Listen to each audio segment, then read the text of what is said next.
السلام علیکم ورحمۃ اللہ وبرکاتہ نحمده ونصلي على رسوله الكريم رب اشرح لي صدري ويسر لي أمري واحلل عقدة من لساني يفقهوا قولي رب زدنا علما رب زدنا علما اللهم إنا نسألك علما نافعا ورزقا واسعا وقلبا شاكرا ولسانا ذاكرا وعملا متقبلا آمین یا رب العالمین۔ تفسیر سورۃ طلاق کی پہلی آیت۔ اعوذ باللہ من الشیطان الرجیم، بسم اللہ الرحمن الرحیم۔ یا ایہا النبی اذا طلقتم النساء فطلقوهن لعدتهن واحصوا العدة واتقوا الله ربكم لا تخرجوهن من بيوتهن ولا يخرجن إلا أن يأتين بفاحشة مبينة وتلك حدود الله ومن يتعد حدود الله فقد ظلم نفسه لا تدري لعل الله يحدث بعد ذلك أمرا۔ اے نبی، جب تم عورتوں کو طلاق دینے لگو تو انہیں ان کی عدت کے آغاز وقت میں طلاق دو اور عدت گنتے رہو، اور اللہ سے جو تمہارا رب ہے ڈرو۔ تم انہیں ان کے گھروں سے نہ نکالو اور نہ وہ خود نکلیں، مگر یہ کہ وہ کھلی بے حیائی کریں، اور یہ اللہ کی حدیں ہیں، اور جو شخص اللہ کی حدوں سے آگے بڑھتا ہے تو یقیناً وہ خود پر ظلم کرتا ہے۔ اور اے مخاطب، تو نہیں جانتا، شاید اللہ اس طلاق کے بعد کوئی نئی راہ نکال دے۔ سورۃ طلاق کا تعارف۔ سورۃ الطلاق مدنی ہے، اس میں 12 آیات، 2 رکوع اور 298 کلمات اور 1237 حروف ہیں۔ الطلاق اس سورت کا نام ہی نہیں ہے بلکہ اس کے مضمون کا عنوان بھی ہے، کیونکہ اس میں اکثر طلاق کے احکام بیان ہوئے ہیں۔ طلاق اور عدت کے بہت سے احکام سورت بقرہ میں اللہ تبارک و تعالیٰ نے بیان فرمائے ہیں، اور کچھ سورت احزاب میں بھی آپ نے پڑھا ہے، اور ان کی تکمیل سورت طلاق میں اللہ تعالیٰ ان احکام سے کرتا ہے۔ لہذا سابقہ احکام پر بھی ہم ایک نظر ڈال لیتے ہیں تاکہ ہم کو یاد ہو جائے اور ہماری سمجھ میں اچھی طرح آ جائے۔ چونکہ طلاق کی صورت میں عورتوں کی حالت مختلف اور ان کی عدت بھی مختلف ہوتی ہے، لہذا عدت کی کچھ وضاحت کرتی ہوں۔ بیوہ غیر حاملہ بیوہ ہے اور اس کو حمل نہیں ہے، اس کی عدت جو ہے، بیوہ کی عدت 4 ماہ 10 دن ہے۔ اور بیوہ ہے اگر اور حاملہ ہے اور اس کا شوہر فوت ہو گیا، بیوہ ہو گئی، تو اس کی عدت جو ہے اس کے بچہ ہونے تک ہوگی۔ جیسا کہ ایک قصہ ہے، ابو سلمہ کہتے ہیں کہ ایک صحابیہ تھی جن کا نام تھا سبیعہ اسلمیہ۔ ان کے خاوند جو تھے سعد بن خولہ، اس وقت فوت ہوئے کہ جب ان کی بیوی کو حمل تھا۔ خاوند کے فوت ہونے کے 40 دن کے بعد بچہ ان کے ہاں پیدا ہو گیا، تو ان کو نکاح کے پیغام آنے لگے، تو انہوں نے کپڑے وپڑے پہنے اور بناؤ سنگار کیا۔ تو ایک شخص جس کا نام ابو سنابل تھا وہ آیا، اس نے بھی پیغام بھیجا تھا، تو اس نے کہا کہ تم بڑی تیاری کرنے لگے ہو، خدا کی قسم تو شادی نہیں کر سکتی جب تک کہ تو 4 مہینے 10 دن اپنی عدت کے پورے نہ کر لے۔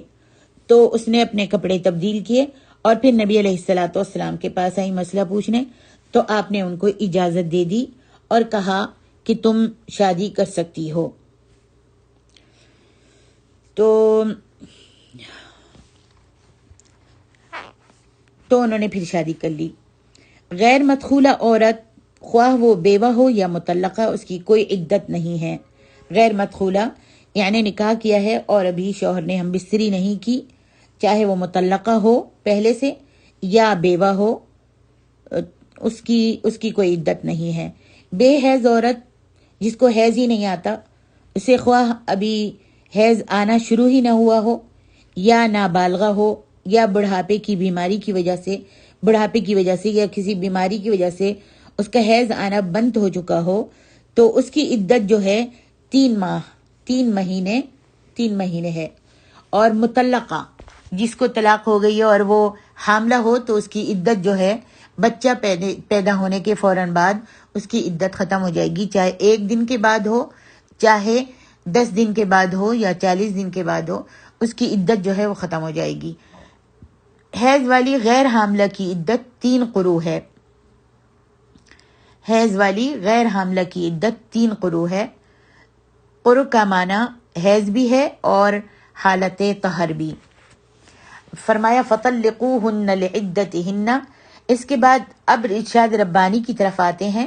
فرمایا عورتوں کو طلاق دو تو ان کی عدت کے لیے طلاق دو، جس سے معلوم ہوا کہ عدت کا ٹھیک شمار، ٹھیک گنتی نہایت اہم چیز ہے، لہذا اس کی طرف پوری توجہ دیا کرو۔ اس کی اہمیت کی بعض وجوہ ہیں، اس کی اہمیت کی ان دنوں کی کے گننے کی اہمیت جو ہے اس کی بعض وجوہات ہیں۔ وجوہ نمبر 1 ہے عدت کا مقصد تحفظ نسب اور وراثت کے جھگڑے کو ختم کرنا ہے۔ عدت کے اندر یہ معلوم ہو جاتا ہے کہ وہ حاملہ ہے یا نہیں۔ اگر حاملہ ہے تو اس کی عدت وضع حمل تک ہوگی۔ یہی وجہ ہے کہ جس عورت کو صحبت سے پہلے ہی طلاق دے دی جائے تو اس پر کوئی عدت نہیں، جیسے میں نے پہلے بتایا، کیونکہ اس صورت میں نہ نسب کے اختلاط کا کوئی امکان ہوتا ہے اور نہ ہی وراثت کے جھگڑوں کا۔ نمبر 2، عدت کے دوران مطلقہ عورت اپنے خاوند کی بیوی ہی رہتی ہے، اور اس دوران خاوند کے حقوق کی نگہداشت کو ملحوظ رکھا گیا ہے، جیسا کہ ایک دوسرے مقام پر اللہ تعالیٰ فرماتے ہیں فَمَا لَكُمْ عَلَيْهِنَّ مِنْ عِدَّةٍ، یعنی خاوند کے ہاں عدت گزارنا مطلقہ عورت کی ذمہ داری ہے، اور مرد کا یہ حق ہے کہ عورت اسی کے گھر میں عدت گزارے۔ اس دوران مرد اس سے صحبت کرنے کا پورا حق رکھتا ہے، اور وہ عورت کی رضامندی کے بغیر بھی اپنا یہ حق استعمال کر سکتا ہے۔ نمبر 3، عدت کے دوران کسی دوسرے کو یہ حق نہیں پہنچتا کہ وہ اس عورت سے نکاح تو دور کی بات ہے منگنی کے لیے بھی پیغام دے، جیسے سورۃ البقرہ میں بھی آپ نے پڑھا ہے۔ عورت سے نکاح تو دور کی بات ہے، منگنی کے لیے پیغام بھی نہیں دے سکتا، اور اگر خاوند نے عورت کو اس حالت میں طلاق دی کہ وہ گھر پر موجود ہی نہیں تھی، بیوی گھر میں موجود نہیں تھی، خاوند نے پیچھے سے طلاق دے دی، اپنے میکے میں گئی ہوئی تھی، یا اسے اس کے میکے پیغام بھیج دیا گیا، اس نے میکے میں پیغام بھیج دیا، اور عورت عدت کے دوران نکاح کر لے تو وہ نکاح جو ہے باطل ہو جائے گا۔ یعنی گھر میں اس کو طلاق نامہ بھیج دیا اور ابھی اس نے عدت بھی نہیں کی اور طلاق رجعی بھی تھی، تو اور اس نے پھر نکاح کر لیا تو یہ نکاح جو ہے اس کا باطل ہو جائے گا۔ واللہ عالم۔ آگے ارشاد ربانی ہے لا تخرجوہن من بیوتہن۔ ہمارے ہاں عموماً ایسا ہوتا ہے کہ میاں بیوی میں لڑائی ہوتی ہے، لڑائی ہوئی تو بیوی روٹھ کر ناراض ہو کر میکے چلی جاتی ہے، یا خود میاں جو ہیں، شوہر جو ہیں، اسے میکہ روانہ کر دیتا ہے، ان کے ماں کے گھر بھیج دیتا ہے، بعد میں کسی وقت بیک وقت 3 طلاق لکھ کر بھیج دیتا ہے، یا خاوند بیوی کو طلاق دے کر گھر سے نکال دیتا ہے، یا بیوی خود ہی ناراض ہو کر اپنے میکے چلی جاتی ہے۔ ان سب صورتوں میں عورت کی عدت اس کے میکے میں ہی گزرتی ہے۔ یہ سب باتیں خلاف شرع اور گناہ کے کام ہیں، کیونکہ اللہ تعالیٰ یہ حکم دے رہا ہے کہ عورت عدت جو ہے اپنے طلاق دینے والے خاوند کے گھر میں گزارے گی۔ اسی لیے اللہ تعالیٰ نے عدت کے دوران سکن یعنی گھر اور نفقہ کی ذمہ داری مرد کے سر پر ڈالی ہے، اور بیوہ کے اخراجات کی ذمہ داری میت کے لواحقین پر جو ترکہ کے وارث ہوں گے۔ اور اس حکم میں کئی مصلحتیں ہیں۔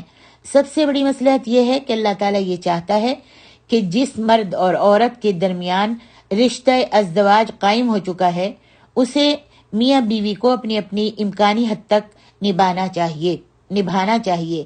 اس لیے ایک طلاق ہوئی ہے تو وہ شوہر کے گھر میں ہی رہے۔ طلاق کی اجازت صرف ناگزیر حالات کی بنا پر دی گئی ہے۔ طلاق کی اجازت بس ایسے ہی نہیں جیسے آج کل لوگوں نے کھیل بنا لیا ہے کہ ذرا سی کوئی بات ہوئی فوراً طلاق دے دیتے ہیں۔ نہیں، ناگزیر حالات بہت زیادہ ہو گئے ہوں، لڑائی جھگڑا بڑھتا ہی چلا جا رہا ہو، شک و شبہات بڑھتے ہی چلا جا رہے ہوں اور مار پیٹ تک نوبت آ گئی ہو، ایک دوسرے سے برداشت نہیں ہو رہا ہو، اس حالت میں طلاق کی اجازت دی گئی ہے۔ جبکہ حالات کنٹرول سے باہر ہو جائیں اس وقت طلاق کی اجازت دی گئی ہے۔ چنانچہ ارشاد نبوی ہے، ان ابغض الحلال الی اللہ الطلاق، ابو داؤد۔ طلاق جائز اور حلال تو ہے مگر یہ اللہ کے ہاں سخت ناگوار چیز ہے۔ اب عورت اگر اپنے خاوند کے گھر میں رہے گی تو ان کے ملاپ، صلح صفائی، رضامندی اور رجوع کی کئی صورتیں پیش آ سکتی ہیں جو عدت باہر گزارنے کی حالت میں ناممکن ہو جاتی ہے۔ عدت ماں باپ کے گھر میں گزارنے کی وجہ سے رجوع کرنا جو ہے ناممکن ہو جاتا ہے۔ شوہر کے گھر میں رہے گی طلاق کے بعد، طلاق رجعی کے بعد، تو ہو سکتا ہے کہ میاں بیوی میں صلح ہو جائے۔ فرمایا وَلَا يَخْرُجْنَ إِلَّا أَن يَأْتِينَ بِفَاحِشَةٍ مُبَيِّنَةٍ، انہیں ان کے گھروں سے مت نکالو اور نہ ہی وہ خود نکلیں، الا یہ کہ وہ کسی صریح برائی کی مرتکب ہوں۔ صریح برائی کی مرتکب ہوں تو انہیں گھر سے نکال دینے کی اجازت ہے۔ صریح برائی سے مراد زنا بھی ہو سکتا ہے، جیسا کہ قرآن مجید میں زنا کے لیے یہ الفاظ متعدد مقامات پر استعمال ہوئے ہیں، اور نشوز بھی، یعنی عورت کا ہر بات میں ضد کرنا اور کھینچا تانی کا رویہ اختیار کرنا، اور مرد کی رائے کی بہرحال مخالفت پر آمادہ رہنا، ہر وقت مرد کے مشورے کی مخالفت کرنا یا بد زبانی کرنا، زبان چلانا اور کرتے ہی رہنا، زبان چلاتے ہی رہنا، یعنی ایسے حالات پیدا کر دینے سے مصالحت کے بجائے، صلح کے بجائے مزید بگاڑ اور تناؤ کی فضا بن جاتی ہے۔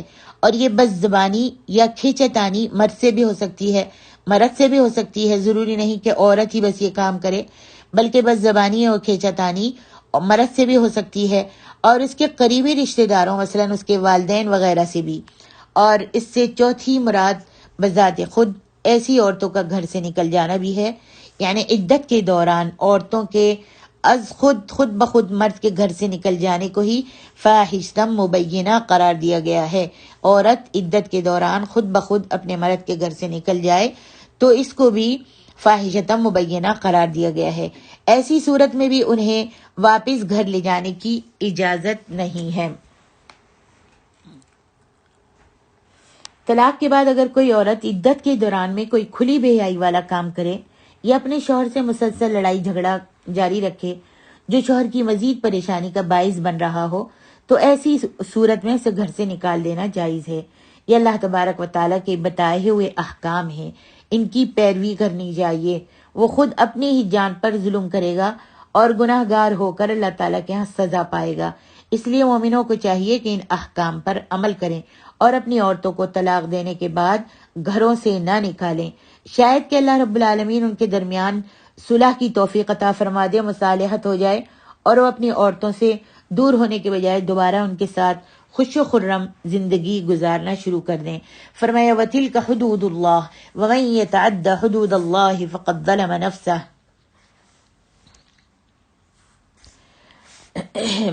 عبداللہ بن عمر نے اپنی بیوی آمنہ بنت غفار کو حیض کی حالت میں طلاق دے دی۔ حضرت عمر نے اس بات کا ذکر نبی علیہ السلام سے کیا تو آپ کو اس بات پر غصہ آ گیا۔ حضرت عمر سے فرمایا، نبی علیہ السلام نے حضرت عمر سے فرمایا کہ ابن عمر کو حکم دو کہ رجوع کر لے۔ فرمایا اذا طہرت فلیطلق او لیمسک، ابن عمر کو حکم دو کہ جب وہ حیض سے پاک ہو جائیں تو چاہو تو طلاق دے دو اور چاہو تو روک لو، اور اپنی بیوی کو اپنے پاس رکھ لو تاکہ وہ پاک ہو، پھر اس کو حیض آئے، پھر وہ اس سے پاک ہو، پھر اگر طلاق ہی دینا چاہتے ہو تو دے دو، لیکن طہر کی حالت میں، پاکیزگی کی حالت میں دو، اور اس دوران صحبت نہ کرو، یعنی جب حیض کا غسل کر لے تو اس کے ساتھ ہم بستری مت کرو، اور اگر طلاق دینا چاہتے ہو تو اس کو اس پاکیزگی کی حالت میں طلاق دو، اس سے صحبت مت کرو، اور اگر رکھنا چاہتے ہو تو رکھ لو۔ یہ ہے وہ عدت جس کا اللہ تعالیٰ نے حکم دیا ہے۔ فَطَلِّقُوهُنَّ لِعِدَّتِهِنَّ سے یہی مراد ہے، بخاری میں دیکھیے۔ اس حدیث میں طلاق دینے کا اور عدت کو ٹھیک طور پر شمار کرنے کا طریقہ بتایا گیا ہے۔ اس سے کچھ باتیں معلوم ہوتی ہیں۔ حالت حیض میں طلاق دینا اتنا گناہ کا کام ہے اور اللہ کی حد یا قانون کی خلاف ورزی ہے جس پر نبی علیہ الصلوۃ والسلام کو غصہ آ گیا، کیونکہ حیض کی حالت میں طلاق دینے سے 3 قروء کا شمار درست طور پر نہیں ہو سکتا، خواہ قر کو حیض کے معنی میں لیا جائے یا طہر کے معنی میں۔ طہر کے معنی میں لیا جائے تو طلاق کے بعد حیض کے بقایا ایام عدت سے زائد شمار ہو جاتے ہیں، اور اگر حیض کے معنی میں لیا جائے تو سوال پیدا ہوگا کہ آیا اس حیض کو جس میں طلاق دی گئی ہے شمار کیا جائے یا چھوڑ دیا جائے؟ جو صورت بھی اختیار کی جائے وہ اللہ کے قانون کی خلاف ورزی ہی ہوگی۔ آپ صلی اللہ علیہ وسلم کے الفاظ اسے حکم دو کہ رجوع کر لے۔ حضرت عمر کو فرمایا کہ اس کو اپنے عبداللہ بن عمر کو حکم دو کہ وہ رجوع کر لے۔ اس سے معلوم ہوا کہ اگرچہ حیض کی حالت میں طلاق دینا خلاف سنت اور گناہ کا کام ہے، تاہم قانونی لحاظ سے وہ ایک طلاق شمار ہو جائے گی، ورنہ رجوع کرنے کا کچھ مطلب ہی نہیں نکلتا۔ اسی بات پر قیاس کرتے ہوئے فقہا کہتے ہیں کہ اگرچہ ایک ہی مجلس میں 3 طلاق دینا خلاف سنت اور حرام ہے، تاہم تینوں طلاقیں واقع ہو جاتی ہیں۔ ایک وقت میں 3 طلاقیں دینا خلاف سنت اور حرام ہے، فقہا کہتے ہیں، لیکن تینوں طلاقیں واقع ہو جاتی ہیں۔ قیاس کی حد تک تو ان کی یہ بات درست معلوم ہوتی ہے، مگر اس نص کی موجودگی میں کہ دور نبوی میں اور دور صدیقی میں اور دور فاروقی رضی اللہ عنہ کے ابتدائی 2 سال تک ایک ہی مجلس میں دی ہوئی 3 طلاقیں ایک ہی طلاق شمار ہوتی تھیں۔ اگر آدمی نے ایک وقت میں 3 طلاقیں دے دی ہوتی تو وہ اس کو ایک ہی طلاق شمار کیا جاتا تھا۔ دیکھیے مسلم میں اس قیاس کی چندہ وقات باقی نہیں رہتی جو علماء نے، جو فقہا نے قیاس کیا ہے، اس کی اب وقات جو ہے باقی نہیں رہتی، کیونکہ نص کی موجودگی میں قیاس کرنا ناجائز ہے۔ طلاق طہر کی حالت میں دینی چاہیے، جیسا کہ میں نے بتایا، پاکیزگی کی حالت میں دینی چاہیے جس میں صحبت نہ کی گئی ہو، اور بہتر صورت یہی ہے کہ طہر کے ابتدا میں طلاق دی جائے۔ البتہ غیر مدخولہ عورت کو طہر اور حیض دونوں صورتوں میں طلاق دی جا سکتی ہے۔ غیر مدخولہ جس سے ہم بستری نہیں کی ہے اور ابھی صرف نکاح ہی ہوا ہے، اس کو، عورت کو طہر اور حیض دونوں صورتوں میں طلاق دی جا سکتی ہے، کیونکہ اس سے نہ نسب کے مسائل پیدا ہوتے ہیں اور نہ وراثت کے۔ اسی طرح بے حیض عورت یا حاملہ عورت کو مباشرت کے بعد بھی طلاق دی جا سکتی ہے۔ بے حیض عورت یا حاملہ عورت کو مباشرت کے بعد بھی طلاق دی جا سکتی ہے، کیونکہ ان صورتوں میں عدت کا کوئی مقصد مجروح یا مشکوک نہیں ہوتا۔ طلاق کا صحیح طریقہ یہ ہے کہ جس طہر میں، جس پاکیزگی میں مرد طلاق دینا چاہے اس میں صحبت نہ کرے، ہم بستری نہ کرے، پھر ایک ہی بار کی طلاق کو کافی سمجھے اور پوری عدت گزر جانے دے۔ اس طرح عورت پر طلاق بائن واقع ہو جائے گی، اور اس کے 2 فائدے ہیں۔ ایک یہ کہ عدت کے آخری وقت تک مرد کو رجوع کا حق جو ہے وہ باقی رہتا ہے، اور دوسرا یہ کہ طلاق واقع ہو جانے کے بعد بھی اگر دونوں میاں بیوی رضامند ہوں تو تجدید نکاح کی گنجائش باقی رہتی ہے۔ واللہ اعلم۔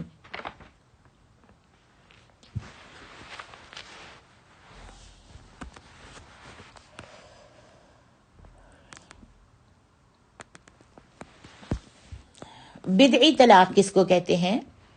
بدعی طلاق یہ ہے کہ کوئی شخص ایک وقت میں 3 طلاقیں دے دے، ایک ہی وقت میں، ایک ہی مجلس میں کہہ دے تم کو طلاق طلاق طلاق دیتا ہوں، یہ بدعی طلاق ہے۔ ایک طہر میں ہی الگ الگ موقع پر 3 طلاقیں دے دے، ایک طہر میں ہی، یعنی پاکیزہ ہوئی ہے، حیض سے ختم ہو گیا ہے اور اس نے غسل کیا ہے اور اس کے بعد فوراً 3 طلاقیں دے دے، یہ بھی بدعی طلاق ہے۔ حالت حیض میں طلاق دے، حالت حیض میں عورت حیض میں ہے اور اس کو طلاق دے، یہ بھی بدعی طلاق ہے۔ ایسے طہر میں طلاق دے جس میں اس سے صحبت کی ہو، ان میں جو فعل بھی کرے گا گناہ گار ہوگا۔ ایسے طہر میں طلاق دے، یعنی غسل کر لیا ہے عورت نے حیض کے بعد اور پھر اس سے صحبت کر لی، ہم بستری کر لی، تو یہ بھی بدعی طلاق ہوگی، اور جو ایسا کرے گا وہ گناہگار ہوگا۔ واضح رہے کہ بدعی طریقہ طلاق کو سب فقہا حرام سمجھتے ہیں۔ فرمایا فقط ظلم نفسہ، جو شخص بھی ان قوانین کی پابندی نہیں کرے گا اس کا کچھ نہ کچھ تو نقصان اسے دنیا میں پہنچ کے رہے گا۔ صحیح طور پر سنت کے مطابق طلاق نہ دینے سے عدت کی گنتی میں اختلاف بھی پیدا ہوگا اور مشکل بھی، پھر نسب اور وراثت کے مسائل بھی اٹھ کھڑے ہوں گے۔ حق رجوع کی عدت یا اس کا کچھ حصہ ساقط ہو جائے گا اور تجدید نکاح کی بھی بغیر تحلیل کے کوئی صورت باقی نہیں رہے گی۔ اس آیت سے بھی بعض علماء نے یہ دلیل لی ہے کہ بیک وقت 3 طلاق دینے سے 3 ہی واقع ہو جاتی ہیں، ورنہ اگر اسے ایک ہی رجعی طلاق شمار کیا جائے اور اس کا حق رجوع باقی رہنے دیا جائے تو اس کو کیا نقصان پہنچا؟ تو اس کا جواب یہ ہے کہ یہ دلیل بھی بہرحال ایک قیاس ہے اور نص کے مقابلے میں قیاس کی کچھ حقیقت نہیں ہے۔ رہی اس کے نقصان کی بات، جیسے کہ اللہ تعالیٰ فرماتے ہیں فقط ظلم نفسہ، رہی اس کے نقصان کی بات، تو کیا یہ تھوڑا نقصان ہے کہ وہ ایک حرام کام اور گناہ کبیرہ کا مرتکب ہوا ہے؟